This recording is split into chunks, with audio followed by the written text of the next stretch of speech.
Guys, ये video है India China relations के ऊपर। इससे पहले मैंने एक इंडिया नेपाल रिलेशंस के ऊपर बनाया था, तो ये वो आप चाहें तो देख सकते हैं। और उसमें और इसमें अगर कुछ भी प्रॉब्लम या कुछ कमी आती है तो आप कमेंट्स में मुझे बता सकते हैं। और एक नेपाल वीडियो के ऊपर मुझे कुछ लोगों ने फीडबैक दिया था कि वीडियो थोड़ा सा लेंदी है, लंबा है। तो मैंने सोचा भी कि छोटा वीडियो बनाऊंगा, बट देन मैंने रियलाइज़ किया कि छोटा वीडियो बनाने से मेरा फ्लो कॉम्प्रोमाइज़ हो जाएगा और कंटेंट भी मैं अच्छे से मैनेज नहीं कर पाऊंगा, क्योंकि सारे एक साथ इश्यूज कवर होते हैं एक कम्प्रिहेंसिवली, जैसे ज्योग्राफी, हिस्ट्री, लोकेशन, इकोनॉमी। तो ज़्यादा अच्छा रहता है रादर देन कि एक टॉपिक कर दूँ मैं, उसके बाद में फिर कुछ करूँगा तो दोनों का एक कंटिन्यूटी टूट जाएगी। तो मैं ट्राई करूँगा कि इसमें ही वीडियो में एक लिंक्स बना दूँ कि अगर आपको कहीं फॉरवर्ड करना है तो आपको पता चल जाए कहाँ पे, अगर ये फीचर यूट्यूब पे है तो। और उसके अलावा कुछ भी इशू, कुछ भी कोई भी ऐसा चीज़ होती है तो आप मुझे बता सकते हैं। और एम ये है कि अगर मैंने ये इस हिसाब से बनाए हैं कि फिर आपको कुछ और ना पढ़ना पड़े, अगर आप एक बार ये वीडियोस देख लें तो। जितना ज़्यादा हो सके कंटेम्प्रेरी करने की कोशिश किया है काफ़ी, इसीलिए आलतू फालतू का इरेलीवेंट मटेरियल छोड़ दिया है। हिस्ट्री विस्ट्री से रिलेटेड हिस्ट्री है इसमें, लेकिन कुछ ज़्यादा ही डिटेल में जाने की कोशिश नहीं की है, लेकिन जो जो इम्पोर्टेंट इवेंट्स हैं वो कवर किए। तो अभी स्टार्ट करते हैं, कुछ और होगा तो मैं बीच में बताऊंगा। तो इंडिया चाइना रिलेशंस, ओके। सो पहले स्टार्ट करते हैं लोकेशन से। ओके, पहले थोड़ा सा चाइना के बारे में। इंडिया और चाइना, देखिए, चाइना एक सुपर पावर है आज के टाइम में। जो top UNSC, United nation security council के 5 परमानेंट मेंबर्स हैं, उसमें से चाइना भी एक है, apart from US, Russia, UK and France. और आज जो इकोनॉमी है चाइना की, वो सेकंड नंबर पे आती है दुनिया में आफ्टर यूएस। यूएस की करीब 18 ट्रिलियन डॉलर्स के आसपास है, और चाइना की आई थिंक 9 ट्रिलियन डॉलर्स है, 9 या 10। तो चाइना एक बहुत बड़ी पावर के रूप में धीरे धीरे उभर भी रहा है, और बहुत मिलिट्री कैपेबिलिटी अपनी बढ़ा रहा है, स्ट्रॉन्ग कर रहा है। इकोनॉमिक कैपेबिलिटी हाई ऑलरेडी हो चुकी है। रिजर्व भी, फॉरेन एक्सचेंज रिजर्व भी चाइना का आई थिंक 3 ट्रिलियन डॉलर्स है, 3 ट्रिलियन। वो इंडिया की टोटल जीडीपी से ज़्यादा है। इंडिया की टोटल जीडीपी आज 2 ट्रिलियन डॉलर्स के आसपास है। तो सुपर पावर्स में आई थिंक यूएस के बाद में चाइना ही सबसे पहले आता है। और चूंकि इंडिया का नेबर भी है, तो हमारे लिए बहुत ज़्यादा इम्पोर्टेंट है हर तरह से। आईआर में, इंटरनेशनल रिलेशंस में आप देखेंगे तो इंटरनेशनल रिलेशन, इंटरनल सिक्योरिटी, कहीं ना कहीं एथिक्स में, जीएस1 हिस्टोरिकल पोर्शन में, ज्योग्राफी में, सब जगह कुछ ना कुछ कंट्रीब्यूशन आपको चाइना का ज़रूर मिलेगा। ठीक है, तो काफ़ी इंपॉर्टेंट टॉपिक है, ध्यान से देखना। थोड़ा डेटा रहेगा इसमें, वो सब्सटेंशिएट आप करते रहना। जितना अपडेट रहेंगे उतना बढ़िया है। ठीक है, तो अभी स्टार्ट करते हैं जोग्राफिकल पोर्शन, लोकेशन फैक्टर। एक मैंने अभी जब नेपाल वीडियो में सबसे पहले स्टार्ट किया था तो हिमालय के बारे में कुछ बताया था। वो आप उससे देख लेना, अननेसेसरी फालतू में वीडियो का लेंथ बढ़ाने से फायदा नहीं है। लेकिन थोड़ा सा बता देता हूँ कि और इंडिया और चाइना के बीच में हिमालयास का एक बहुत ही फॉर्मेडेबल बैरियर माना जाता रहा है हमेशा से। और यही रीज़न है कि कल्चर्स को इंटरमिक्स होने में थोड़ा टाइम लगा। इंटरमिक्स तो अब भी खैर नहीं हो पाए हैं, बट फिर भी इंडिया और चाइना का कल्चर काफ़ी कुछ सेपरेट है, कंसिडरिंग कि दोनों की टेरिटरी, दोनों इतने बड़े नेबर्स हैं, इतनी लंबी उनकी बाउंड्री लाइन्स हैं। तो इसीलिए नहीं मिक्स हो पाए, क्योंकि हिमालय को क्रॉस करना बहुत मुश्किल हो जाता है। हिमालय को क्रॉस करने के लिए कुछ जगह हैं जहाँ पे हिमालय थोड़ा सा गैप है बीच में, उनको बोलते हैं हम पासेस। तो ये पासेस, जैसे आज क्या है, इंडिया चाइना की जो बॉर्डर ट्रेड होती है वो 3 पासेस पे होती है, ये लिखे हुए हैं। शिपकीला, ये हिमाचल प्रदेश में है, और लिपुलेखला उत्तराखंड में है, और नाथुला सिक्किम में। तो ये इंपॉर्टेंट पासेस हैं, इन्हें याद कर लेना। और इसके अलावा भी और पासेस जो हैं कुछ कश्मीर रीजन में है, जैसे जोरंज, बनिहाल पास वगैरह हैं, और फिर बॉमडिला है। कुछ पासेस हैं, ये आप देख सकते हैं, एनसीईआरटी में भी दिए हुए हैं ज्योग्राफी की। तो इनको कर लेना, क्योंकि इनके ऊपर क्वेश्चन प्री में आता रहता है। ठीक है, तो अब आगे बढ़ते हैं। और फिर हिमालयाज के बारे में मैंने पहले बताया था नेपाल वीडियो में कि हिमालयाज की वजह से जो तिब्बत है, तिब्बत और उसके ऊपर का एरिया गोबी डेजर्ट बोला जाता है उसको। गोबी डेजर्ट क्यों बोलते हैं? क्योंकि जो नॉर्दर्न पोल से और साइबेरिया से जो कोल्ड विंड्स आते हैं वो हिमालय ब्लॉक कर देता है। तो ये हाइट पे है तिब्बत रीजन, और चूंकि ठंडी विंड्स ब्लॉक हो जाती हैं तो एरिया कोल्ड हो जाता है। अगर ये हिमालयाज नहीं होते तो ये ठंडी विंड्स बह के नीचे आती है और फिर इंडिया में भी डेजर्ट टाइप बन सकता था। लेकिन चूंकि हिमालयाज हैं तो एक तो कोल्ड विंड्स नहीं आ पाते, ये अच्छा है हमारे लिए। और दूसरा, इंडिया में जो मॉनसून विंड्स हैं, साउथ वेस्ट मॉनसून, ये आके हिमालय से टकरा जाते हैं और अपना मॉइस्चर यहाँ छोड़ देते हैं। तो इससे भी इंडिया को बहुत फायदा होता है, रिवर्स का पानी आता है। तो इंडिया में 60% लैंड अरेबल है, जो कहीं और किसी कंट्री में शायद है नहीं। तो ये हिमालयाज इसका बहुत बड़ा रीज़न है। फिर बायोडाइवर्सिटी है और भी चीज़ें हैं। तो हिमालयाज को अच्छे से कवर करना ज्योग्राफी के लिए। ठीक है, फिर उसके बाद में क्या आता है कि टेरिटोरियल बाउंड्री जो है इंडिया और चाइना की, वो कॉलोनियल कंट्रोवर्सीज से हमेशा ग्रसित रही है। जैसे अगर आप देख रहे हैं, ये जो लगा हुआ है पिक, इसमें दिख रहा होगा आपको कि जो जम्मू एंड कश्मीर एरिया है, वहाँ पे राइट हैंड साइड में जो रेडिश एरिया है, वो अक्साई चिन बोलते हैं उसको। अ, ये ये जो है, ये कराकोरम जो रेंज है, उससे सेपरेट हो जाता है इंडिया इंडिया का पार्ट और चाइना का पार्ट। इनफैक्ट ये था कि जब चाइना ने इसको ऑक्यूपाई किया था तो 1958 में या 1959 में इन्होंने इस एरिया में एक रोड बना दी थी। और जब तक कि इन्होंने 1960s में ये पब्लिश नहीं किया था मैप रोड बना के, तब तक इंडिया को पता भी नहीं चला था कि हमारे एरिया में रोड बन गई। तो इसीलिए ये एरिया काफ़ी इनएक्सेसिबल है इंडिया के लिए। बट हमारी टेरिटरी है तो छोड़ तो हम सकते नहीं, हम क्यों छोड़ें भाई अपनी टेरिटरी।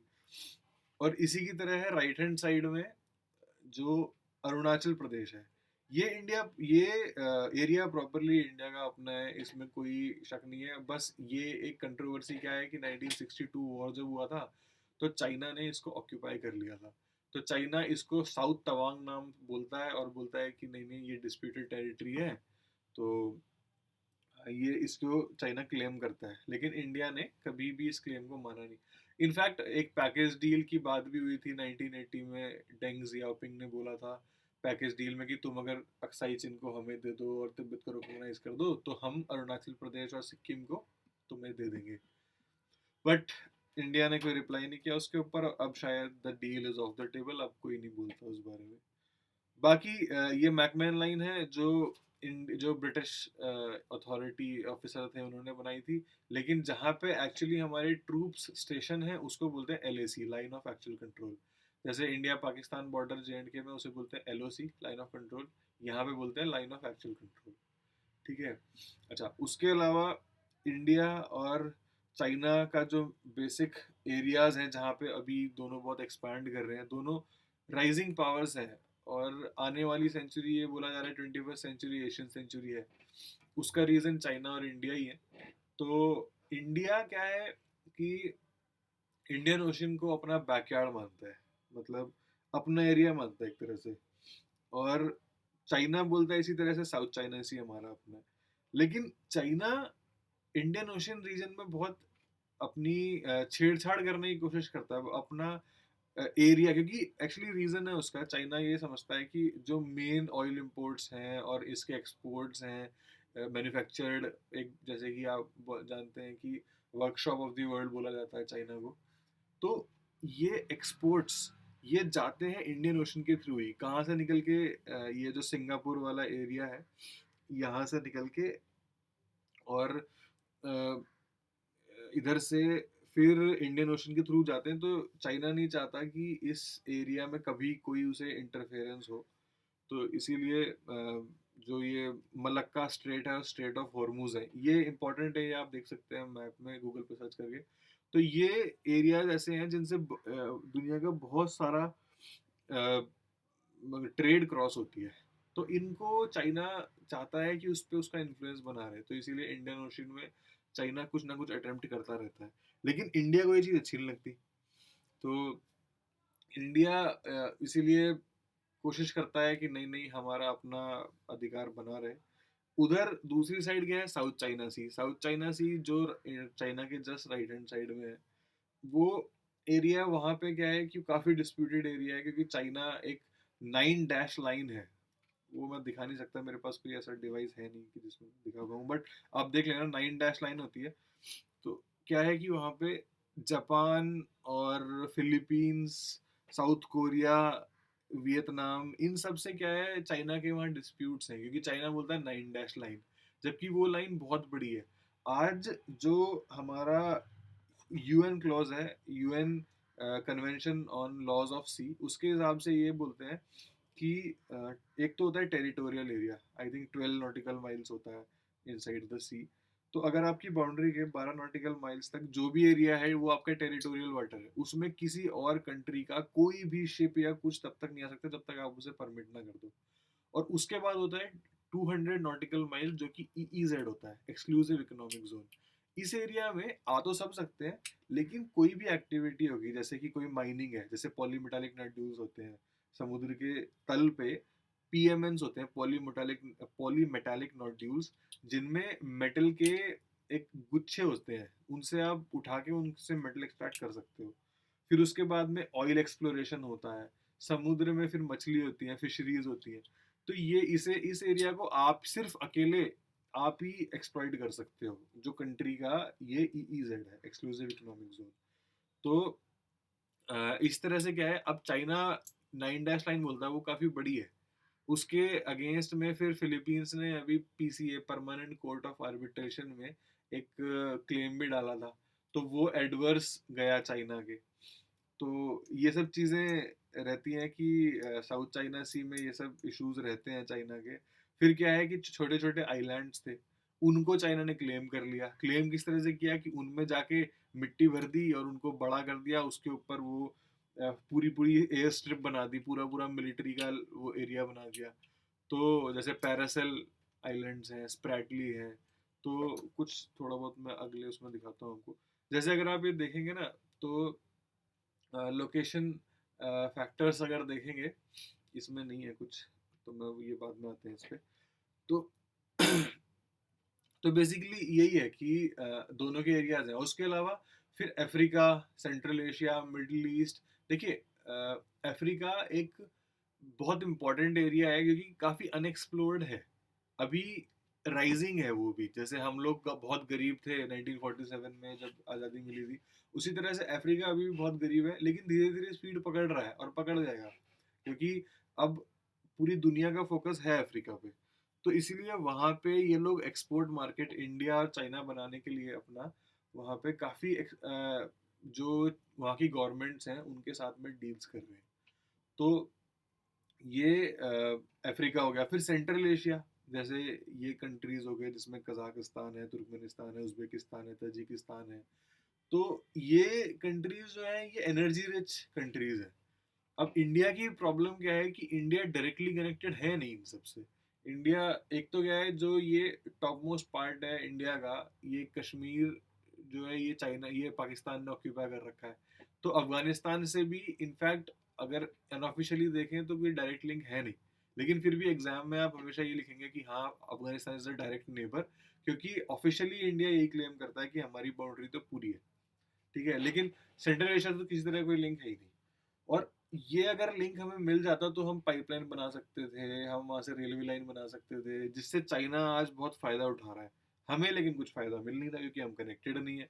तो अब फिर इंडिया ने कोशिश की है एक ग्वादार, सॉरी, चबाहार पोर्ट बनाने की ईरान में, जिससे कि चबाहार से, ये मैं दिखा सकता हूँ आपको, अगर मैंने ये डाला है तो। हाँ देखिए, जैसे ये लेफ्ट साइड में देखें अगर आप, सबसे बिल्कुल इमीडिएट लेफ्ट में, तो एक रेड कलर का स्टार दिखाई देगा, ये है चबाहार पोर्ट। इस पोर्ट से हम जाते हैं ईरान के अंदर, ईरान से एक लाइन जा रही है अफगानिस्तान को, एक एरो जा रहा है। तो ये है यहाँ पे एक बॉर्डर पे इसे बोलते हैं जरंज, जरंज है। और फिर जरंज से अंदर डिलाराम तक जरंज डिलाराम हाईवे इंडिया ने बनाया है। तो ये एरिया जो है मतलब इंडिया यहाँ पहुँचने के लिए ऐसे एफर्ट्स कर रहा है, ठीक है। और इसी तरह से फिर ये ऊपर जा रहा है ईरान में, और यहाँ से तुर्कमेनिस्तान, उज्बेकिस्तान। तो इंडिया के पास कोई डायरेक्ट सोर्स तो है नहीं, लेकिन ये है कि चबहार पोर्ट के थ्रू इंडिया कनेक्टिविटी बनाने की कोशिश कर रहा है ताकि थोड़ी एनर्जी सिक्योरिटी में हेल्प मिले सेंट्रल एशिया से, ठीक है। और फिर बाकी एक मिडिल ईस्ट में जो पर्शियन गल्फ है, बबल मंडेब, ये सब चीज़ें यहाँ पे भी ये लोग अपना वर्चस्व बनाना चाहते हैं, ठीक है। ओके, तो ये हो गया लोकेशन। इन पे हम बाद में आएंगे, ये इम्पोर्टेंट है। जो लेफ्ट साइड में है ये है ग्वादर और चबार पोर्ट, ये मैं बताऊंगा।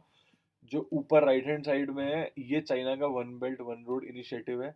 और नीचे है ये स्ट्रिंग ऑफ पर्ल्स थ्योरी है। तो ये मैं बाद में बताता हूँ, पहले हम आगे बढ़ते हैं, ठीक है। अब हिस्ट्री पे आते हैं। तो सबसे पहले क्या था, अगर क्वेश्चन आता है इंडिया चाइना रिलेशन तो आप ऐसे स्टार्ट कर सकते हैं कि India and China are both very old civilizations, एंड उनकी जो स्टार्टिंग है, दोनों का कनेक्शन जो है, उनके ये मेन वो है जो मेन पोल्स हैं। जैसे कि सबसे पहले तो एक क्या है कि बुद्धिज्म, इंडिया ही बुद्धिज्म का जन्म हुआ था लुम्बिनी में, नेपाल में वो एरिया। और फिर बुद्ध ने अपनी मेन जो अपनी जिंदगी का काफी इम्पोर्टेंट पार्ट वो इंडिया में बिताया, बोध गया में, फिर सारनाथ में, और फिर कपिलावस्तु में उनका महापरिनिर्वाण हुआ। तो बुद्धिज्म का जन्म इंडिया में हुआ, लेकिन आज जो इसे फॉलो किया जाता है वो या तो थाईलैंड एरिया साउथ ईस्ट में किया जाता है, या फिर चाइना में और कोरिया में किया जाता है। तो इसीलिए यहाँ से एक्सपोर्ट होके आज वहाँ जा चुका है ये। फिर एक वहाँ धर्म है कन्फ्यूशियन धर्म। तो इसका क्या बुद्धिज्म से रिलेशन है ये तो मैं जानता नहीं हूँ, लेकिन हाँ ये भी काफी कुछ फॉलो करता है बुद्ध की जो आइडियोलॉजी है, ठीक है। उसके अलावा क्या है, ट्रैवलर्स आते थे, जैसे ये फाइयान है, ये चंद्रगुप्ता पीरियड में आया था। तो ये आप याद कर सकते हैं कि ऐसे मैचिंग वाले क्वेश्चन आ जाते हैं प्री में, कि एक जुआन जहांग है जिसे बचपन में हमें ह्यूएन सांग बोल के पढ़ाया जाता था, ये हर्षा पीरियड में आया था। ये क्वेश्चन इंपॉर्टेंट हो सकता है प्री के लिए, ठीक है। तो ये अर्ली हिस्ट्री है। और फिर उसके बाद में दोनों इंपीरियलिस्ट पावर्स से दोनों पे कब्जा कर लिया, इंपीरियल ऑक्यूपेशन हो गया, चाइना पे भी इंडिया पे भी। इंडिया में ब्रिटिशर्स आ गए, चाइना में जापानीज ने इन्वेड किया, और बड़ी काफ़ी लंबी हिस्ट्री है वहाँ की। तो ये अर्ली हिस्ट्री हो गई। इसके बाद हम आते हैं कि इंडिपेंडेंस जब दोनों को मिल गया, इंडिया 1947 में और चाइना 1949 में, तो क्या हुआ। तो देखिए, इंडिया जब आज़ाद हुआ तो नेहरू जी के नेतृत्व में इंडिया ने सबसे पहले एशियन सॉलिडारिटी को एक तरजीह दी, रादर देन कि किसी यूएस और यूएसएसआर जो सुपर पावर्स थे उनके आगे पीछे घूमने से अच्छा इंडिया ने ये समझा कि हम अफ्रीका और एशियन कंट्रीज नॉन अलाइंड रहेंगे, अपनी इंडिपेंडेंट फॉरेन पॉलिसी बनाएंगे। और इसी वजह से इंडिया ने चाइना को बिल्कुल एक अच्छे फ्रेंड की तरह से रखा। तो 1949 में जब वेस्टर्न कंट्रीज ने इसको रिकॉग्नाइज नहीं किया था, क्योंकि चाइना में कम्युनिज्म को चाइना ने रखा था, तो उस टाइम भी इंडिया ने पूरे फुल डिप्लोमेटिक रिलेशन चाइना के साथ एस्टेब्लिश कर लिए थे। ओके ओके, तो इंडिया ने किया 1949 में। उसके बाद में भी 1950 में भी एक कॉन्फ्रेंस हुई थी, उसमें इंडिया नहीं गया था क्योंकि वहाँ पे जो फॉर्मोसा आइलैंड है, जो आज ताइवान बोला जाता है, उसे चाइना को नहीं दिया जा रहा था। तो इंडिया सॉलिडारिटी में नहीं गया कि हम नहीं जाएंगे जब तक आप नहीं देते हो चाइना को। तो उसके बाद में फिर जो एक बांडुंग कॉन्फ्रेंस हुई थी 55 में हुई थी आई थिंक, उसमें भी एशिया जो एशिया अफ्रीकन सॉलिडारिटी कॉन्फ्रेंस हुई थी, बांडुंग कॉन्फ्रेंस इंडोनेशिया में, तो उसमें भी इंडिया चाइना ने बहुत साथ मिलकर काम किया।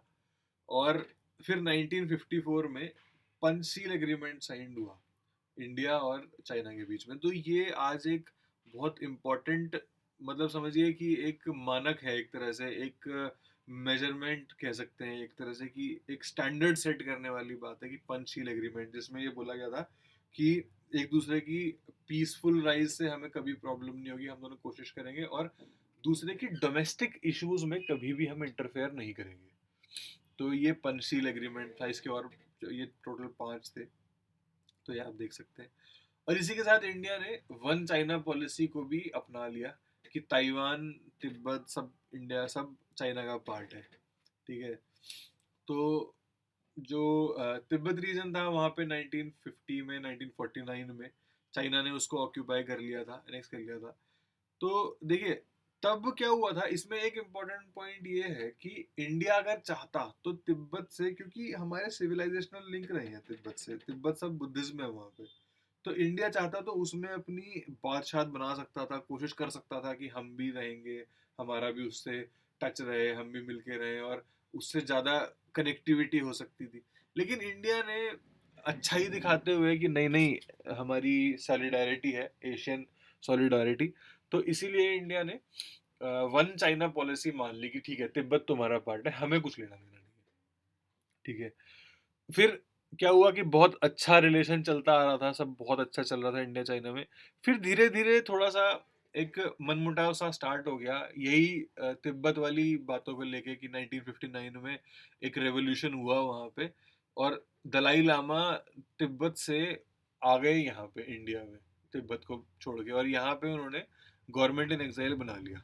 तो इस बात से फिर जू एन लाई वहाँ पे चाइना के उस टाइम हेड थे, तो उनको बड़ी प्रॉब्लम हुई, उन्होंने इंडिया को बोला भी, और 1960 में एक विजिट भी की उन्होंने इंडिया में, जो कि बहुत ही बुरी तरीके से फेल हो गई, कोई भी ऑब्जेक्टिव मीट नहीं हुआ।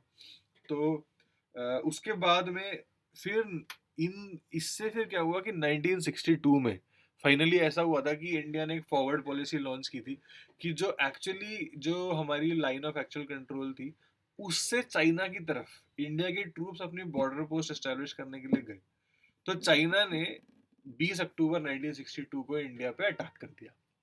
तो वॉर हुई, 31 डेज वॉर हुई। चाइना ने पूरा अक्साई चीन ऑक्यूपाई कर रखा था पहले ही, फिर कर लिया, और पूरा अरुणाचल प्रदेश पूरा का पूरा चाइना ने ऑक्यूपाई कर लिया।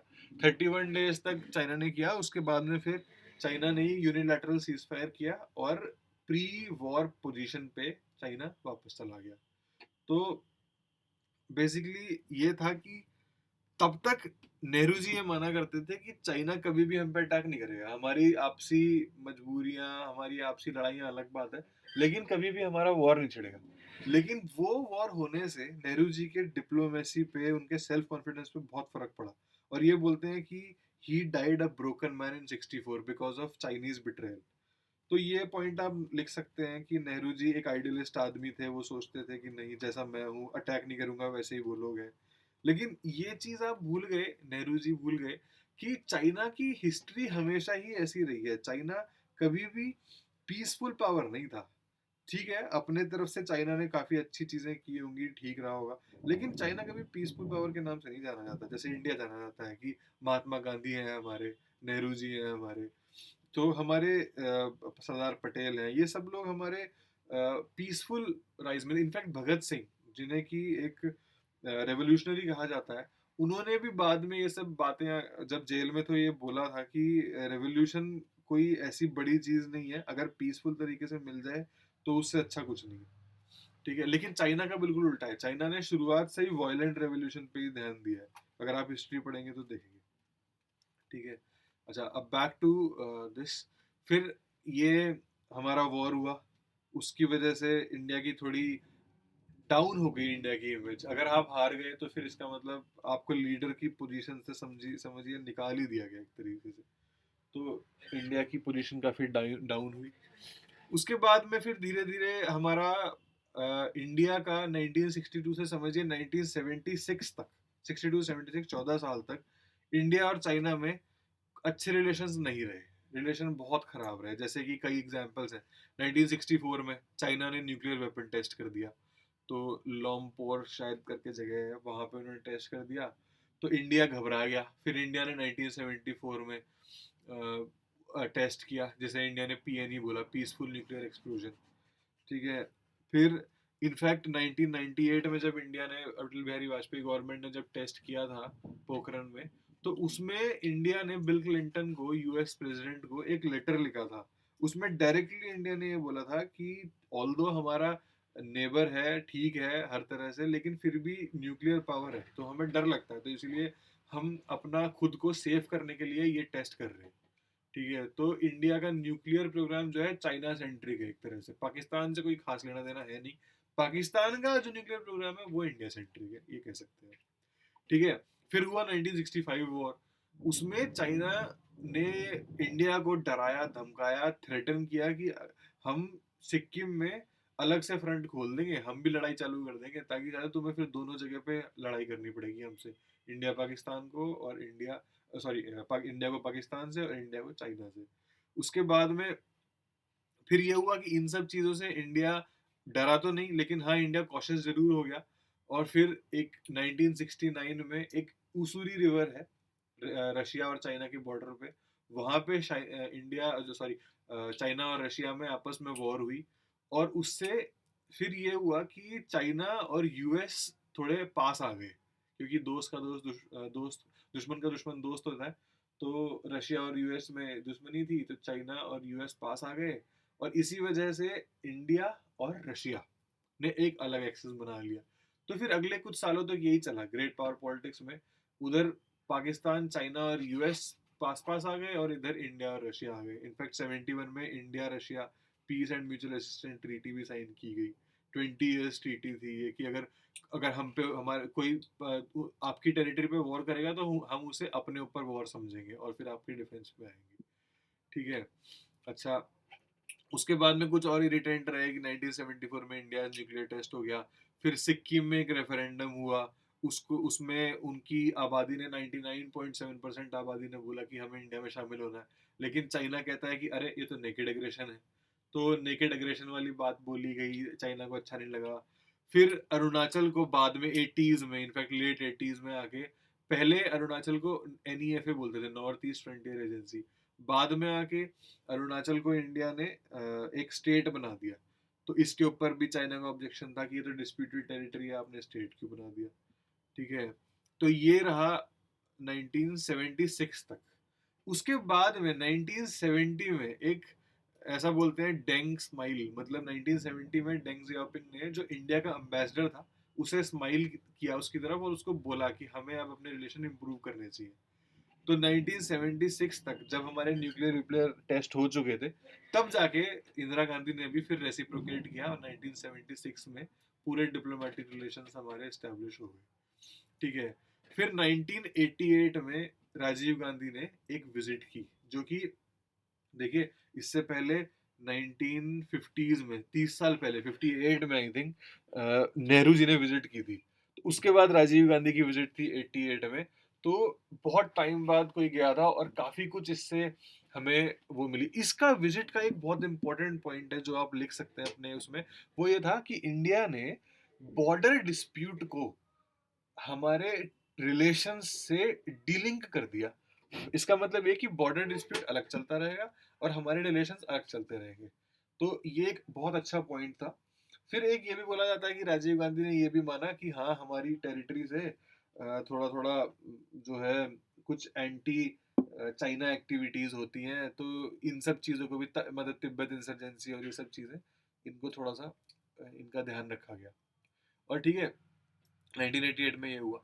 फिर काफ़ी कुछ अच्छा रहा काफ़ी दिन तक। 91 में भी उसके बाद काफ़ी लोग गए, वेंकट रमन गए प्रेसिडेंट, और वहाँ के भी प्रीमियर प्रेसिडेंट आए। तो 91 में इंडिया लिबरलाइज कर लिया इंडिया ने, सब कुछ अच्छा चलता रहा। फिर क्या हुआ कि 1998 में जब हमारा पोखरन हमारा विस्फोट हुआ, तो मैंने बताया अभी कि इंडिया ने लेटर लिखा था बिल क्लिंटन को, वाजपेयी जी ने। उसमें उन्होंने ये बोला था कि इंडिया का जो न्यूक्लियर टेस्ट है वो हमने चाइना की वजह से किया। लेकिन ये कहा जाता है कि चाइना ने कुछ ज़्यादा छोटा मोटा प्रोटेस्ट किया, लेकिन ज़्यादा इस बात के ऊपर टेंशन ली नहीं चाइना ने। तो इट मतलब ऐसा बोला जाता है कि it was a blip on Sino Indian radar, relations radar. तो अगर वो ब्लिप है तो इसका मतलब ज़्यादा बड़ी बात नहीं हुई, तो ये भी अच्छा रहा। इसका मतलब ये था कि रिलेशन काफ़ी मैच्योर हो चुका था। और इसी वजह से ये हुआ कि 1999 में जब पाकिस्तान ने इंडिया के ऊपर अटैक किया, तो चाइना, जब जसवंत सिंह जी हमारे फॉरेन मिनिस्टर वहां पे गए चाइना में, तो उन्हें पूरा एश्योरेंस दिया गया कि हम न्यूट्रल रहेंगे कारगिल कॉन्फ्लिक्ट में। तो ये एक बहुत अच्छी बात थी। और इनफैक्ट 2005 में उनके प्रीमियर आए थे, आई थिंक वेन जियाओबाओ थे उस टाइम, तो उन्होंने फिर सिक्किम को इंडिया का पार्ट मान लिया। तो ये बहुत अच्छी बात हुई कि इंडिया, अब सिक्किम इंडिया का पार्ट चाइना मान लिया। जैसे इंडिया ने तिब्बत को उसका पार्ट मान रखा है, ताइवान से भी इंडिया कोई रिलेशन डायरेक्टली रखता नहीं है छोटे मोटे के अलावा, इसी वजह से कि चाइना नाराज ना हो जाए। तो चाइना ने रिकॉग्नाइज किया तो अच्छी बात थी ये, ठीक है। तो बेसिकली ये है हिस्ट्री पार्ट। इसमें मैंने सब कुछ इंपॉर्टेंट टॉपिक्स कवर किए हैं, ऐसा कुछ है नहीं जो छूटा हो। अब कुछ रीसेंट आएगा तो मैं उसको डाल दूंगा, अगर कुछ ऐसा छूट गया हो तो आप मुझे कमेंट्स में बता दें, मैं सप्लीमेंट्री वीडियो बना दूंगा उसका। अब हम आते हैं इकोनॉमी पे। अब देखिए, इकोनॉमी बहुत इंपॉर्टेंट होती है, हर एक कंट्री सबसे पहली चीज उनके मन में इकोनॉमी होती है।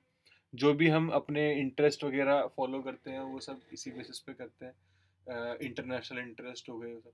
लेकिन अब आप देखेंगे नेपाल में, अगर आप जाके देखेंगे तो सेम यही ग्राफ था।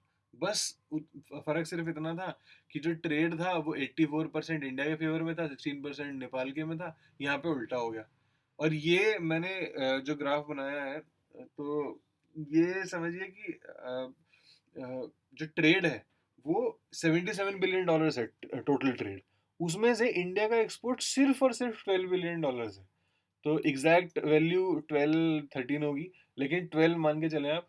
और इम्पोर्ट्स मतलब डेफिसिट की वैल्यू आज $53 बिलियन है। ये बहुत बड़ा अमाउंट है, $53 बिलियन।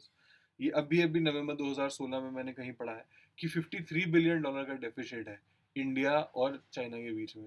तो मतलब समझिए कि एक एक तरह से अब कितना है हमारा एक्सपोर्ट, करीब $400 बिलियन है। इम्पोर्ट हमारा, सॉरी, इम्पोर्ट 400, $450 बिलियन है, 450, और इम्पोर्ट है 300। तो करीब करीब ये समझिए कि 45% जो हमारा डेफिसिट है वो खाली चाइना से है, सिर्फ और सिर्फ अकेले चाइना से। तो बहुत बड़ा है ये, और हमें इसके बारे में कुछ करना है। और इसके लिए देखिए, चाइना क्या है, इंडिया का टॉप मोस्ट ट्रेडिंग पार्टनर है। और फिर वही है नेपाल वाला कंसेप्ट जो मैंने पहले बताया था कि इंडिया नहीं है चाइना का सबसे बड़ा ट्रेडिंग पार्टनर। सबसे बड़ा ट्रेडिंग पार्टनर इंडिया का चाइना है। इसका मतलब ये कि अगर चाइना, इंडिया की लिस्ट बनाएंगे हम तो चाइना टॉप पे आता है, लेकिन चाइना की लिस्ट बनाएंगे तो इंडिया टॉप पे नहीं आता। आई थिंक यूएस टॉप पे आता होगा, ठीक है। अब कुछ, अब हम कर क्या सकते हैं इस डेफिसिट को कम करने के लिए? देखिए, चाइना ने काफी लिमिटेड प्रोडक्ट्स हमारे अलाउ किए हैं। तो जैसे कि हमारे आईटी सेक्टर हम चाहते हैं कि खोलने दें, तो चाइना ज्यादा अलाउ नहीं करता है। ऑल्दो टीसीएस की कंसल्टेंसी, टीसीएस की वहाँ पे एक ब्रांच है, और भी सबका है थोड़ा थोड़ा, लेकिन जितना ज्यादा हो सकता था हमारा सर्विसेज सेक्टर वहाँ पे, उतना है नहीं।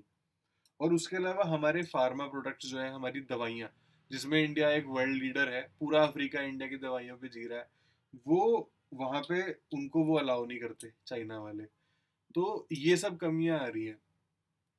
अब इंडिया इन सब चीज़ों के लिए बार बार उन्हें फोर्स करता रहता है, चाइना को कर दो कर दो कर दो।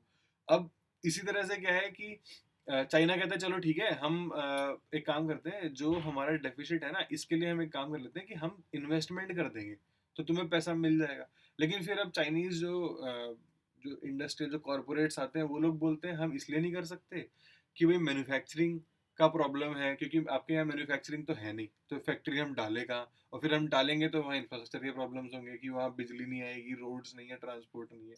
तो हम क्या करें इसका? तो और उसके अलावा फिर क्या है कि डायरेक्टली अगर चाइना किसी सेंसिटिव सेक्टर में इंडिया चाहता नहीं, फॉर एग्जांपल जैसे वहाँ पे सिक्योरिटी इशूज आते हैं, फॉर एग्जांपल जैसे टेलीकॉम हो गया, क्योंकि कम्युनिकेशन जान होती है किसी भी देश की। अब क्या था कि जो चाइनीज फोन्स थे वो तक इंडियन एयरफोर्स ने बैन कर दिए थे, जियाओमी हैंडसेट थे। तो इंडियन एयरफोर्स ने बोला कि आप इनको स्टेशन के अंदर मत लाइए, अगर आपके एम्प्लॉइज, आप अपने को अपने घर पे रखिए। तो ये सब चीज़ें हैं ऐसी। अब पावर सेक्टर में, यहाँ पे टेलीकॉम सेक्टर में चाइना बहुत एक्सपोर्ट करता है। तो अच्छा, अभी एक बिल्कुल रीसेंट न्यूज़ है एक हफ्ते पहले की कि इन जो चाइना ने इंडिया का, जो अब तक क्या होता था कि इंडिया का बीफ इंपोर्ट, बीफ एक्सपोर्ट काफ़ी ज़्यादा है, ये इम्पोर्ट हो गया, इम्पोर्ट है। तो बीफ एक्सपोर्ट इंडिया काफ़ी टॉप नंबर पे आता, पहले तो फर्स्ट था, लेकिन फिर बाद में थोड़ा अभी प्रॉब्लम आई है, अभी इंडिया थोड़ा नीचे आया है, क्योंकि अभी जो ये था ना, बीजेपी में के पावर में आने के बाद में थोड़ा गौ रक्षा वगैरह के कारण अभी बीफ एक्सपोर्ट में इंडिया थोड़ा डाउन आया, बट स्टिल काफ़ी ऊपर है। तो अब तक क्या होता था कि चाइना में जो भी बीफ इंपोर्ट इंडिया से होता था वो वियतनाम के थ्रू होता था। पहले वियतनाम जाता था, फिर वहाँ से चाइना आता था। क्योंकि चाइना इंडिया से अलाउ नहीं करता था क्वालिटी इश्यूज़ की वज़ह से। लेकिन अभी चाइना ने अलाउ कर दिया है। तो कुछ स्लॉटर हाउसेज़ में उनकी टीम ने विज़िट किया, उनको वेरीफ़ाई किया और उनको फिर सर्टिफ़ाई कर दिया है। तो अब इंडिया डायरेक्टली एक्सपोर्ट कर पाएगा, तो एक बहुत अच्छी बात है, बहुत बड़ी बात है ये। इसी तरह धीरे-धीरे अगर सेक्टर्स खुलने लगते हैं, तो हमारी इकोनॉमी इम्प्रूवमेंट होगी हमारे पार्टनरशिप में, ठीक है? अच्छा, अब इकोनॉमी से एक इम्प्लीकेशन क्या होती है कि देखिए, अगर इकोनॉमी इतनी ज़्यादा कनेक्टेड है ना आपकी, अगर आप $53 बिलियन का आप सरप्लस लेके चल रहे हो, किसी एक कंट्री को आप चाइना को हमसे मिल रहा है, तो चाइना फिर लड़ने की नहीं सोचेगा, ठीक है? अगर आपको सही में इतना पैसा आप हर साल कमा रहे हो और आपकी वॉर होती है, आपका ये रुक जाता है, $50 बिलियन क्यों दोगे आप किसी को? मतलब आप क्यों रोकोगे अपने अंदर आने में? तो इसीलिए बहुत इम्पोर्टेंट होता है, इसीलिए बोलते हैं इसे फंक्शनलिज्म भी बोलते हैं, पीस बाय पीस थ्योरी भी बोलते हैं कि अब कुछ लो हैंगिंग फ्रूट बोलते हैं कि इकोनॉमी अगर कनेक्ट होनी चालू हो जाएगी, तो धीरे-धीरे वॉर करना ज़्यादा एक्सपेंसिव होता जाएगा। तो इसीलिए इंडिया पाकिस्तान में भी बोलते हैं कि भैया आप वॉर को, अपने इकोनॉमी को ना कनेक्ट करो, एक दूसरे के साथ में आओ। लेकिन क्या है कि पाकिस्तान प्रोटेक्टिव फील करता है, पाकिस्तान करने नहीं देता। पाकिस्तान जैसे क्या है कि हमें अफगानिस्तान में ले जाने को अलाउ नहीं करता। अगर खुद ही सोचो आप इस बात को कि अगर पाकिस्तान कल को हमें अलाउ कर दे कि सर आप जाओ, आप अफगानिस्तान से खूब ट्रेड करो, हमारे थ्रू करो, कोई दिक्कत नहीं, फीस भी लगा दे वो भाई साहब, तो उसका फायदा होगा। फिर वो कहता है, अगर कहता है हमसे कि सेंट्रल एशिया से भी जाओ, आप तेल मंगा लो, जो सिक्योरिटी जो भी चाहिए आप एनर्जी सिक्योरिटी सब ले आओ, तो उसके बाद में क्या इंडिया इतनी जल्दी अपने टॉक्स बंद कर देगा एक छोटे से हमले पे? मतलब छोटा इन द सेंस, किसी भी हमले पे, छोटा तो नहीं होता कोई भी हमला जिसमें भी लोग मरते हैं, लेकिन अगर कोई भी एक हमला पाकिस्तान के टेररिस्ट करते हैं, तो इंडिया जल्दी हिम्मत नहीं करेगा वो करने की। लेकिन ये चीज़ चाइना की समझ के, सॉरी, पाकिस्तान की समझ के बाहर है। तो पाकिस्तान ये सब करता नहीं। तो क्योंकि वैसे भी फिर वहाँ पे पॉलिटिशियंस की ज़्यादा चलती नहीं है, मतलब आर्मी और आईएसआई की चलती है। तो इकोनॉमी कनेक्टेडनेस का बहुत इंपॉर्टेंट इफेक्ट होता है आपसी रिलेशंस पर। तो अगर आपके पॉलिटिकल रिलेशन खराब है, तो आप इकोनॉमी अगर बढ़ाएंगे तो आपके पॉलिटिकल रिलेशन भी अच्छे हो जाएंगे, ठीक है? अब आते हैं हम कि areas of corporation India China के क्या क्या है। तो देखिए, बहुत सारे हैं, बहुत ही सारे हैं, हर जगह आप कोऑपरेट कर सकते हैं। सबसे पहले south south cooperation, Afro Asian solidarity. इसका मतलब ये है कि साउथ के जो कंट्रीज हैं, अफ्रीका के कंट्रीज हो गए, लैटिन अमेरिका के कंट्रीज हो गए, साउथ एशिया के कंट्रीज हो गए, जो थोड़े से डेवलपिंग माने जाते हैं या अंडर डेवलप्ड है, वो लोग अभी भी एक तरह से नियो इंपीरियलिज्म में जी रहे हैं, नियो कॉलोनियलिज्म में जी रहे हैं। क्योंकि हो क्या रहा है ना कि आज भी हम लोग प्राइमरी प्रोडक्ट्स को ही एक्सपोर्ट कर रहे हैं। हम लोग से मेरा मतलब है अफ्रीका के जो कंट्रीज हैं, वो आज भी आयरन ओर डायरेक्ट निकाल के एक्सपोर्ट कर देते हैं। जबकि अगर वो फैक्ट्री लगा लें तो उनको एम्प्लॉयमेंट मिलेगा, उनके सेकेंडरी प्रोडक्ट, मतलब जब वो मैन्युफैक्चर्ड प्रोडक्ट होंगे तो उनको ज़्यादा उससे रिम्यूनरेशन, उनका प्राइस ज़्यादा होगा, पैसा ज़्यादा मिलेगा, एम्प्लॉयमेंट क्रिएट होगी, ट्रांसपोर्ट सेक्टर बढ़ता है उससे। फिर हर तरह से मतलब मैन्युफैक्चरिंग लगती है, फॉरेक्स आता है, फॉरेन एक्सचेंज आता है। तो अब उस चीज़ को काउंटर करने के लिए ना ज़रूरी है कि हम सब लोग साथ मिलके चलें। अब एक एग्जांपल बताता हूँ आपको, देखिए, जैसे ओपेक, सबने सुना होगा, Organization of Petroleum Exporting Companies. जब तक ओपेक कार्टेल नहीं बना था, तो तेल की भी यही हालत थी जो आज आयरन ओर की, कॉटन की, वीट की है। होता क्या था कि तेल किसी से भी आप परचेज कर सकते हो, बहुत कम उसकी रेट हुआ करता था। लेकिन जैसे ही ओपेक कार्टेल बना, उन्होंने तेल की प्रोडक्शन की मात्रा कंट्रोल करनी चालू करी और रेट्स उनके कांस्टेंट कर दिए। देखिए आज, देखिए, पेट्रोलियम जितने भी प्रोड्यूसिंग कंट्रीज हैं, कतार देख लो, यूएई देख लो, अबू धाबी देख लो, कितने रिच हो गए हैं। और जबकि कुछ है नहीं तेल के अलावा, पानी तक तो है नहीं, सिर्फ रेत ही रहता है, लेकिन इतने रिच, इतनी बड़ी बड़ी बिल्डिंग दुबई में, यहाँ पे। तो अगर हम साउथ साउथ कोऑपरेट करेंगे, आप एफ्रो एशियन सॉलिडारिटी रखेंगे ना, तो ये पॉसिबिलिटी है कि हम साथ में मिलके आगे बढ़ सकते हैं, ठीक है? उसी तरह से आप देखेंगे कि हम डब्ल्यू हो गया, जैसे वर्ल्ड ट्रेड ऑर्गेनाइजेशन हो गया, इसमें क्या होता है कि नेगोशिएशन चलती रहती हैं। सब्सिडीज के बारे में आपने पढ़ा है, ग्रीन बॉक्स, एम्बर बॉक्स। अगर आपको चाहिए तो मैं वीडियो बना सकता हूँ, आप डाल देना नीचे कमेंट में। तो ये डब्ल्यूटीओ सब्सिडीज हैं, यहाँ पे हमें मिलजुल के अगर हम कॉपरेट करें तो हम कर सकते हैं। फॉर एग्जांपल देखिए, अभी क्या है, इंडिया ने एक बहुत ही करेजियस स्टैंड लिया कि सब लोगों ने इंडिया को बोला कि अरे ये जो दोहा राउंड चल रहा है, इसको तुम लोग आगे नहीं बढ़ने दे रहे हो, सिर्फ तुम्हारी वजह से अटक जा रहा है। लेकिन इंडिया ने बोला देखो भैया, फूड सिक्योरिटी का मामला है, जब तक हमें फूड सिक्योरिटी स्टोरेज के बारे में कोई आश्वासन नहीं मिलेगा, हम नहीं बढ़ने देंगे। क्योंकि डब्ल्यूटीओ में क्या है कि कंसेंसस से आगे बढ़ता है। तो फिर फाइनली जाके डील हुई, इंडिया को मिला कि ठीक है आप करो, आप स्टोर करो, कोई दिक्कत नहीं है। इंडिया ने बोला यार हमारे लोग भूखे थोड़ी मरने देंगे हम, तुम कहते हो कि सब्सिडी मत दो, इससे तो हमारे लोग भूखे मर जाएंगे, तो फिर गवर्नमेंट किस बात की रहेगी, काहे का रहेगा इंटरनेशनल रिलेशन, कोई फायदा ही नहीं है इसी चीज का जब लोग भूखे मर रहे हैं तो इसीलिए डब्ल्यूटीओ ने फिर फाइनली इस बात को रिकॉग्नाइज किया, लेकिन इंडिया अकेला पड़ चुका था। हार्डली कोलंबिया, वेनेजुएला, एक दो कंट्री साथ में थे, कोई भी नहीं था। तो ऐसी जगहों पे क्या होता है कि हम लोग ना छोटी छोटी नैरो इंटरेस्ट की वजह से मार खा जाते हैं हमेशा। बड़े कंट्रीज हमको डिवाइड कर देते हैं और फिर उसके बाद में हम कभी भी आगे नहीं बढ़ पाते। जैसे क्लाइमेट चेंज का एग्जांपल आप ले सकते हैं। अब हुआ क्या क्लाइमेट चेंज में, पहले छोटे कंट्रीज ने सबने मिलके, डेवलपिंग कंट्रीज ने मिलके ये बोला कि भाई जो जो सीबीडीआर का प्रिंसिपल है, कॉमन बट डिफरेंशिएटेड रिस्पॉन्सिबिलिटी, तो इसमें क्या है कि अगर आप एक बड़े कंट्री है, फॉर एग्जांपल ब्रिटेन हो गया, आप डेवलप्ड है, तो जो कार्बन डाइऑक्साइड एटमॉस्फेयर को नुकसान पहुंचा रहा है, उसमें एक बहुत बड़ा कंट्रीब्यूशन आपका है, डेवलप्ड कंट्री का। ठीक है, तो उसमें फिर आप ही का ये फर्ज भी बनता है कि आप इसको रेक्टिफाई करें। पहले हम लोगों ने जब कंट्रीब्यूट ही नहीं किया है उसमें, तो हम उसमें क्या रेक्टिफाई करेंगे। अब लेकिन डेवलप कंट्री कहते हैं कि अरे भैया हमने जब किया था तो हमें तो पता था नहीं कि इससे ये हो जाएगा, तो इसीलिए ऐसा है कि हम भी कम करेंगे लेकिन तुम भी कम करो। अब हम क्यों कम करें, मतलब इंडिया ने जब कुछ डाला ही नहीं है, जब कोई एमिट ही नहीं किया है, तो इंडिया क्यों करे। लेकिन फिर भी इंडिया को करना पड़ रहा है, क्यों करना पड़ रहा है, क्योंकि ठीक है भाई, अब ऐसा कर नहीं सकते आप कि हम दुनिया चाहे तबाह हो जाए लेकिन हम आगे बढ़ेंगे, हम डेवलपमेंट करेंगे, ऐसा नहीं हो सकता ना। लेकिन अगर हम मिलजुल के चलते ना तो हम फोर्स कर सकते थे। अब हुआ क्या कि उन्होंने, यूएस ने और वेस्टर्न कंट्रीज ने बोला, एक AOISS है, association of small island states करके, जिसमें ये पैसिफिक के आइलैंड्स आ गए, फिजी वगैरह आ गए, फिर ये छोटे छोटे आइलैंड्स जो हैं ये सब मिलजुल के वेस्टर्न, सॉरी कौन से, वेस्ट इंडीज के आइलैंड हो गए। तो इन सब ने मिलकर ये बोला कि अरे इंडिया और चाइना भी तो बड़े कंट्रीज हैं, तो इन्हें भी करना चाहिए, ये भी अपने एमिशन कम करें, हम नहीं करेंगे, मतलब हम भी करेंगे लेकिन इनको भी करने चाहिए। वहीं पे बात बिगड़ गई, फिर इंडिया चाइना को लगा ठीक है यार, जब हमारे साथ कोई है ही नहीं तो हम ही इतना क्यों करें, हम भी कर लेंगे जब सब कर रहे हैं। तो ये CBDR का कंसेप्ट फिर खत्म हो गया। फिर ये होगा कि सबके सब कम करो, और पेरिस डील साइन हुई, तो अब इंडिया ने भी कमिट किया कि ठीक है 33% हम भी कम करेंगे अपना, जबकि जरूरत नहीं थी। यूएस डेवलप्ड कंट्रीज, अब भी यूएस आज भी सबसे ज्यादा एमिशन करता है। ठीक है, तो फिर क्या पॉइंट क्या रहेगा करने का, कम करने का, अब तक तो कम किया नहीं उन्होंने, बट स्टिल ठीक है। अच्छा, अब आते हैं हम और क्या एरिया ऑफ ऑपरेशन। और देखिए इंडिया का नॉर्थ ईस्टर्न पार्ट, ये एक इंडिया की कमजोरी बन चुका है, क्योंकि इंडिया की नॉर्थ ईस्टर्न पार्ट की कनेक्टिविटी बहुत ही कम है।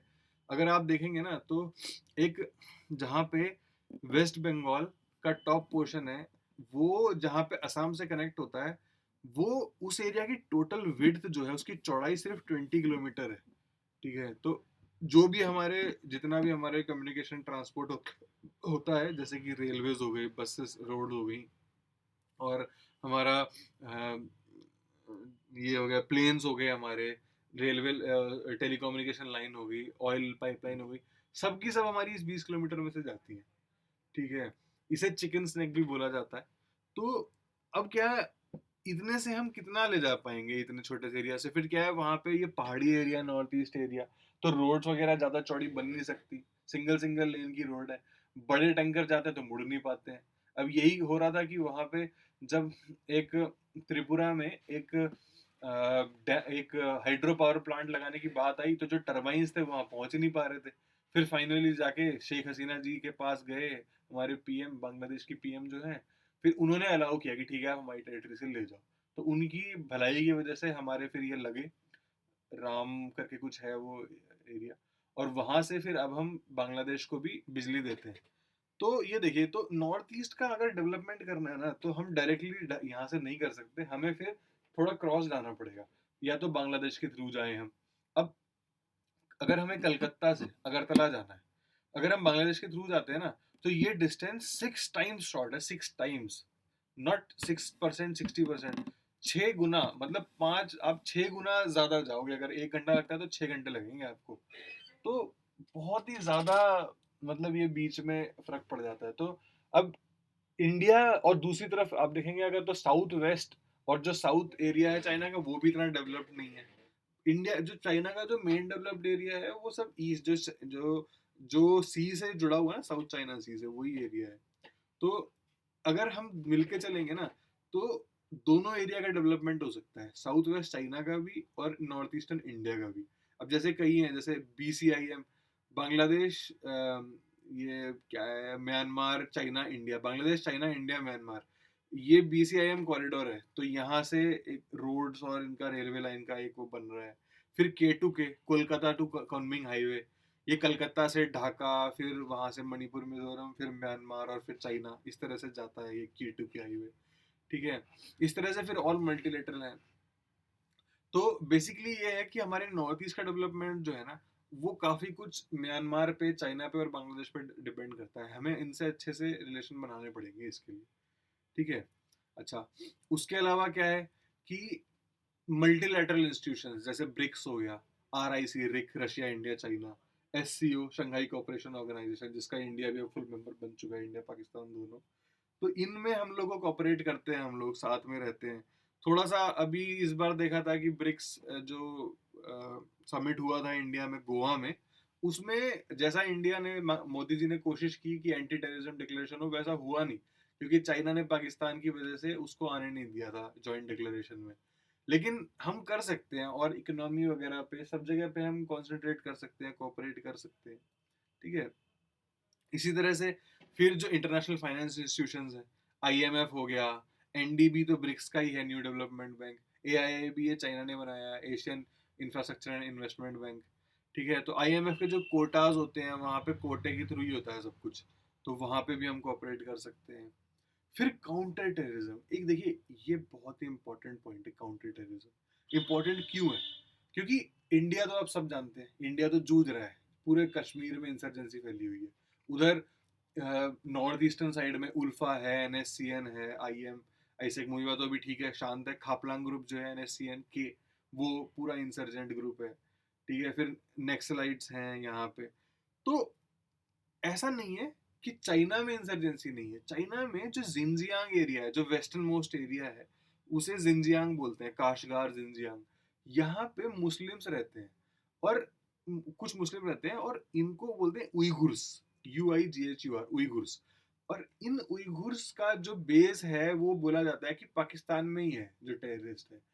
तो ये इंसर्जेंसी जो वहाँ फैल रही है ना कहीं मुझे ऐसा लगता है कि चाइना को भी रियलाइज होता तो होगा ही, क्योंकि देखिए, ये तो हमारे सामने है कि अगर आप देखेंगे कहीं पे भी, किसी भी पॉइंट को आप देख रहे हैं, अगर जो भी, जिस कंट्री ने, जिस भी, अगर कभी भी टेररिस्ट बनाए हैं ना, वो पलट के उन्हीं को, उन्होंने टेररिस्ट ने खाया है।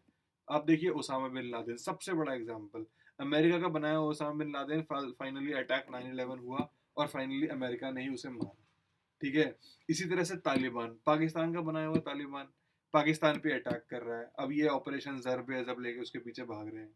फिर इसी तरह से इंडिया ने देखिए लिट्टे बनाया था, लिट्टे बनाया नहीं था, लेकिन लिट्टे को सपोर्ट दिया था, और हमारे राजीव गांधी जी को लिट्टे ने उड़ा दिया था। तो इसीलिए अब, मतलब क्या है कि जो कंट्री सपोर्ट देगा ना, अल्टीमेटली घूम फिर के टेररिस्ट उसी के पास आएंगे। तो कोई भी ये नहीं कह सकता कि, जैसे पाकिस्तान का कंसेप्ट है ना, good Taliban bad Taliban, good terrorist bad terrorist, कि ये तो अच्छे अच्छे टेररिस्ट हैं, ये हमें कुछ नहीं कहते, ये जाके इंडिया को तबाह करते हैं। कल को ये पलट के उन्हें कहेंगे जरूर, ये निश्चित है। और ऐसे ही चाइना है, आज तो चाइना सपोर्ट कर रहा है कि ठीक है भाई, अब हम जकीउर रहमान लखवी पे UNSC का हम बैन नहीं लगने देंगे। कल को यही बंदा जाके चाइना में अटैक करेगा, इस बात की गारंटी है। ठीक है। तो अगर काउंटर टेररिस्ट अभी से चाइना इस चीज को नहीं समझ पाया, तो आगे जाके बहुत देर हो जाएगी। जहां छोटी मोटी एक हल्की सी अपराइजिंग स्टार्ट हुई ना, ये सब लोग वहां पे पहुंच जाएंगे। तो इसीलिए चाइना को काउंटर टेररिस्ट में, अगर अच्छा यही होगा कि चाइना इंडिया के साथ कोऑपरेट करे। ठीक है। बाकी फिर देखिए, इन एनर्जी सिक्योरिटी में क्या है कि अब तक क्या होता था कि अफ्रीका में, रशिया में, वियतनाम, जापान, कहीं पे भी बिडिंग विडिंग चलती थी कि ऑयल एक्सप्लोरेशन की, तो इंडिया चाइना हमेशा सामने खड़े मिलते थे। और इसी वजह से क्या होता था, बिडिंग चलती थी, लगाते थे दाम और बहुत महंगा लेते थे। 2006 में पहली बार इंडिया का ओपेक जो है, ऑयल प्रोडक्शन एक्सप्लोरेशन कमीशन, और चाइना का सीपीईसी करके है, चाइना प्रोडक्शन एक्सप्लोरेशन, तो दोनों ने मिलके बिडिंग की थी, आई थिंक नाइजीरिया में, अफ्रीका में कहीं पे। तो बहुत अच्छा वेंचर साबित हुआ था ये। तो ये हमें करना चाहिए। ऑल्दो चाइना ने तो काफ़ी कुछ अपनी एनर्जी सिक्योरिटी का समाधान कर भी लिया है, रशिया से 30 ईयर की डील कर ली है, और फिर जो ये अपना सेंट्रल एशिया है, यहाँ से पाइपलाइंस वगैरह डाल दी गई हैं। तो चाइना कर रहा है, इंडिया को भी देखना है, इंडिया भी कोशिश कर रहा है, कर तो रहा ही है, ठीक है। फिर दूसरा क्या है कि एक इंडिया ने कॉन्सल्स खोले हैं। अभी ये एग्रीमेंट हुआ था कि हम चेंगडू में जो चाइना में है, और चेन्नई में जो इंडिया में है, यहाँ पे हम कॉन्सल खोलेंगे। बीजिंग न्यू दिल्ली में तो एम्बेसी है ही है, तो यहाँ पे भी हम खोलेंगे। फिर सिस्टर सिटी कंसेप्ट था, ये भी आप देख सकते हैं। और एक कल्चरली, जैसे जब ये आए थे हम, मोदी और जब जी जिनपिंग भी बहुत बन रही थी, तो कुंफू योगा ये मूवी रिलीज होने वाली है। कुंफू योगा पहले तो आमिर खान और जैकी चैन की थी, लेकिन आमिर खान इसके ट्रेलर में मुझे नजर नहीं आए, तो ये जैकी चैन तो है ही है इसमें। तो ये एरियाज ऑफ कॉपरेशन हो गए हमारे, ठीक है। अब आते हैं एरियाज ऑफ कन्फ्लिक्ट। कन्फ्लिक्ट कहाँ कहाँ है हमारा? देखिए, सबसे बड़ा कन्फ्लिक्ट है पाकिस्तान, ठीक है। अभी रशिया भी उसके एक्सेस में आ गया है, लेकिन साइनो पाकिस्तान रिलेशन जो है ना, शुरुआत से ही हमें तंग करते हुए आए हैं ये लोग। अभी क्या होता है कि एनएसजी में इंडिया की जो एंट्री थी, वहां पे चाइना ने उसका अलाउ नहीं किया। क्यों नहीं किया? क्योंकि पाकिस्तान ने मना कर दिया था। यही बोला जाता है, आप कहने को तो चाइना तो ये कहता है कि नहीं नहीं, हमें तो क्राइटेरिया बेस्ड एंट्री चाहिए, एक्सेप्शन नहीं होने चाहिए। लेकिन बात वही है, अब पाकिस्तान को अलाउ करने को तैयार है चाइना की, ठीक है। और जबकि कंट्री का कोई रिकॉर्ड नहीं है न्यूक्लियर, उसमें नॉर्थ कोरिया को, ईरान को, सब जगह पाकिस्तान ने न्यूक्लियर वेपन बांटे हैं, लेकिन फिर भी चाइना चाहता है नहीं नहीं, इसको भी लेके आओ एनएसजी में, ठीक है। ऐसे ही CPEC, China Pakistan economic corridor, देखिए ये रहा। तो ये चाइना पाकिस्तान इकोनॉमिक कॉरिडोर है, लेफ्ट हैंड साइड में जो ग्वादार से स्टार्ट होता है, जो पर्पल एरोज हैं, तो पर्पल स्टार है, ये ग्वादार है। फिर यहाँ से कराची पोर्ट आता है।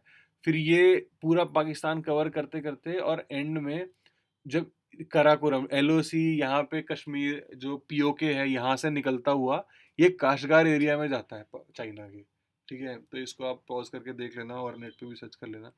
तो ये एक बहुत ही इंपॉर्टेंट कॉरिडोर है। इसकी टोटल वैल्यू जिसको चाइना ने कमिट किया है वो है $45 बिलियन। तो $45 बिलियन कम नहीं होते, बहुत पैसा होता है।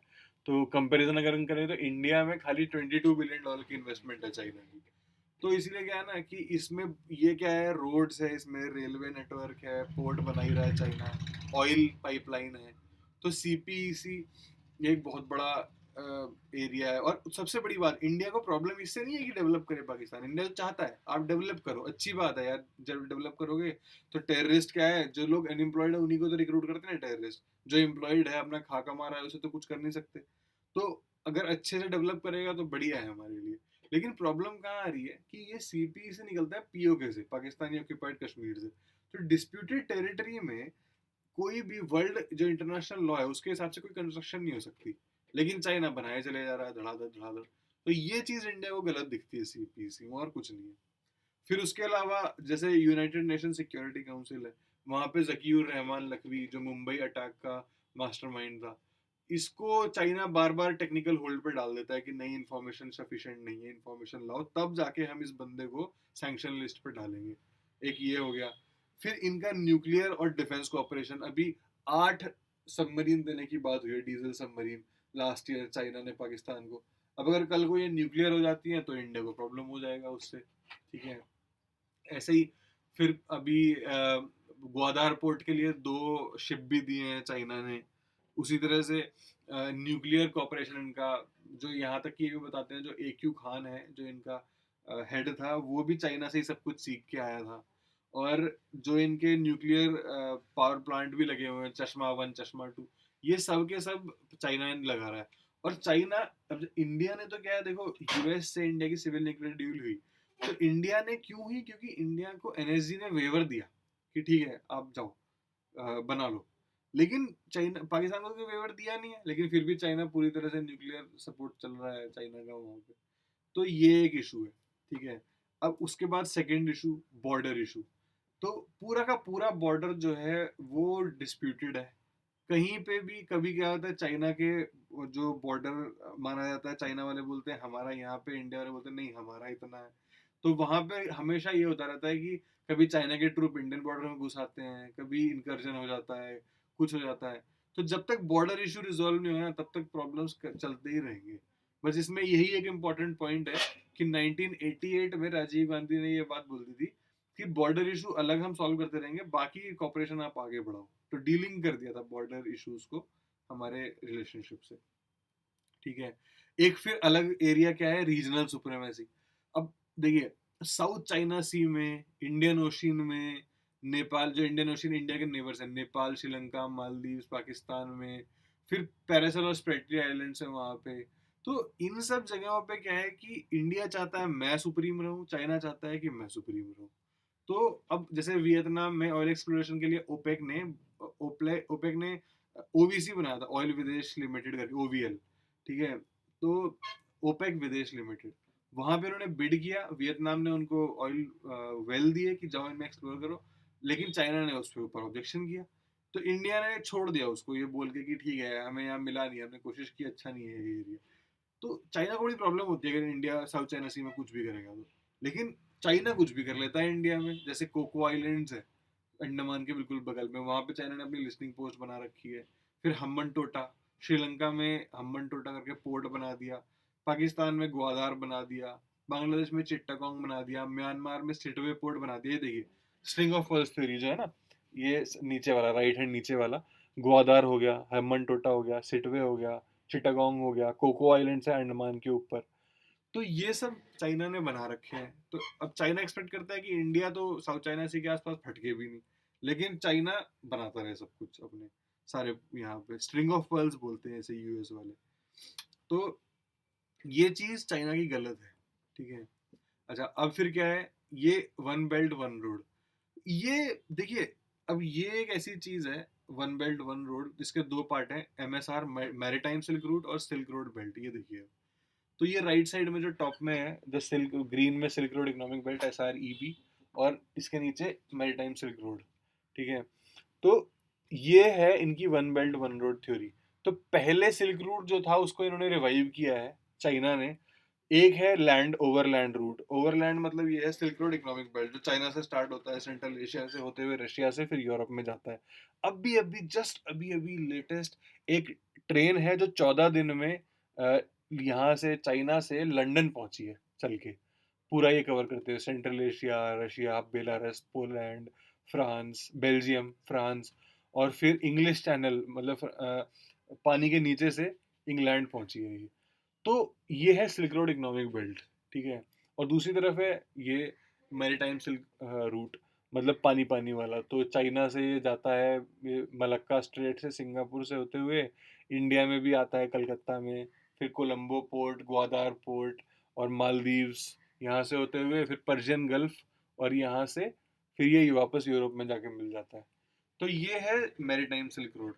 तो ये दोनों चीजें जो है ना, ये है वन बेल्ट वन रोड। अब इंडिया दुविधा में है, इंडिया को लगता है यार इनसर्कलमेंट तो हो रहा है हमारा, दोनों तरफ से हमें घेर ले, देखिए ऊपर से भी नीचे से भी दोनों साइड से हमें घेर रहा है।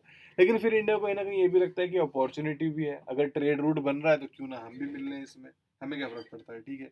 तो ये देखिए, ये एक कन्फ्लिक्ट एरिया भी है, साथ में अपॉर्चुनिटी भी है, तो ये हमें देखना पड़ेगा। अच्छा, फिर ये एक है यूएनएससी परमानेंट सीट। तो चाइना ने 2005 में ऑल्दो ये बोला था कि हाँ इंडिया को हम सपोर्ट करते हैं, लेकिन आज चाइना एम्बिगुअस है। चाइना सब सीधी बात नहीं करता है, बस बोलता है हाँ देखेंगे सोचेंगे। तो चाइना डायरेक्टली सपोर्ट नहीं करता। इसके अलावा जो चार मेंबर है ना, रशिया हो गया, यूएस हो गया, फ्रांस हो गया और यूके हो गया, वो एक्सप्लिसिटली सपोर्ट करते हैं। यूएस बोल चुका है we want India as a permanent member, Russia हमेशा से फ्रेंड रहा है हमारा।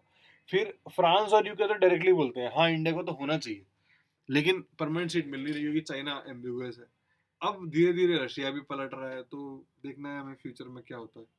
फिर एक ये पॉइंट है स्टेपल्ड वीजा। अरुणाचल प्रदेश के और जेएंडके के रेजिडेंट को जब भी यहाँ के कोई जाते हैं तो वहाँ की एम्बेसी चाइना की स्टेपल कर देती है वीजा को, रादर देन वीजा को चिपकाने की जगह। तो ये एक पॉइंट ऑफ कंटेंशन है। फिर क्या है कि अब भी जो एक फिर क्या है कि देखिए चाइना हमेशा से माओवादियों को, उल्फा को, नक्सलाइट्स को सपोर्ट करता है, मटेरियल सपोर्ट, आर्म सपोर्ट, ये एक चीज़ इंडिया हमेशा करता है। और देखिए जो बिल्कुल अभी लेटेस्ट अभी हाल ही में हुआ है, एक ये दलाई लामा वाला इशू कि तिब्बत में ये सॉरी राष्ट्रपति भवन में एक कैलाश सत्यार्थी जी ने कॉन्फ्रेंस आयोजित की थी जिसमें नोबेल लॉरेट्स आए थे। तो उसमें दलाई लामा भी नोबेल लॉरेट है, पीस का नोबेल मिला था उन्हें। तो वो भी उनको भी बुलाया गया था। तो उस चीज़ के ऊपर जो ये बीजिंग है, चाइना ने ऑब्जेक्शन किया कि अरे आपने राष्ट्रपति भवन में कैसे बुला लिया। फिर रिचर्ड वर्मा यूएस के जो एम्बेसडर थे, ये अरुणाचल प्रदेश गए थे। तो उससे भी चाइना को प्रॉब्लम हुई कि अरे डिस्प्यूटेड टेरिटरीज में आप क्यों गए। यहाँ तक कि मंगोलिया में दलाई लामा चले गए, तो उससे मंगोलिया को चाइना ने इकोनॉमिकली पूरा ब्लॉक कर दिया, कुछ भी मंगोलिया पे जा नहीं पाया। फिर फाइनली मंगोलिया ने बोला कि ठीक है हम आज के बाद नहीं बुलाएंगे, तब जाके चाइना ने अलाउ किया। ठीक है, तो ये है देखिए कन्फ्लिक्ट एरियाज, है ना। तो यही है मेनली तो चाइना इंडिया का, बाकी तो फिर और कुछ है नहीं ऐसा। तो मैंने देखिए सब कुछ इशू कवर करने की कोशिश की है इसमें, कुछ अगर रह गया तो आप मुझे बता दीजिए। अगर कुछ भी नया आता है जिसके लिए एक अलग वीडियो होना चाहिए, तो मैं एक सप्लीमेंट्री वीडियो बना दूंगा छोटा सा। आप इतना पढ़ देख लें, उसके बाद में वो देख लें, तो आपको कहीं और से किसी भी कुछ पढ़ने की जरूरत है नहीं। बस इतना आप पढ़ लीजिए, डिस्क्रिप्शन में आप चेक करते रहना, बाद में कमेंट, लाइक वगैरह जो आप कर सकते हैं कर दीजिए, सब्सक्राइब करना है कर लीजिए। बाकी तो क्या बोलूँ, आपकी इच्छा। और ये वीडियो देखने के लिए वेरी वेरी थैंक्स, आपने इतना टाइम दिया, थैंक यू सो मच।